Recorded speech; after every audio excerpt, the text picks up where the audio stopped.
It is day 2. Today we're going to learn about a man named Dred Scott. Dred Scott was born a slave in Virginia and was the property of Peter Blow.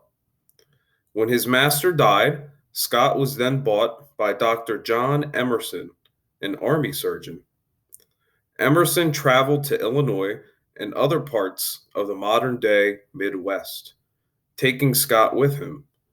Emerson also died, so Scott went back to Mrs. Emerson to purchase his freedom for $300 because he lived for a time in Illinois, a free state. She refused. Scott then took his case to court to purchase his freedom under the premise that he was a citizen of the United States. So the day that we'll be looking at in particular is March 6, 1857.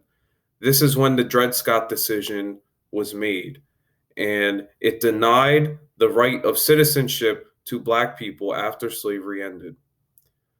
I will now read what the Chief Justice Roger Taney, so the head justice of the Supreme Court, what he said.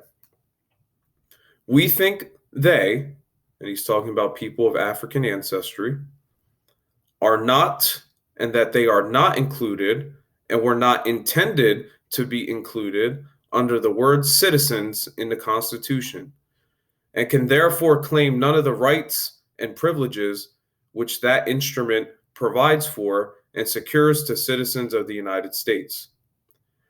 They had for more than a century before been regarded as beings of an inferior order and altogether unfit to associate with the white race, either in social or political relations, and so far inferior that they had no rights which the white man was bound to respect, and that the Negro might justly and lawfully be reduced to slavery.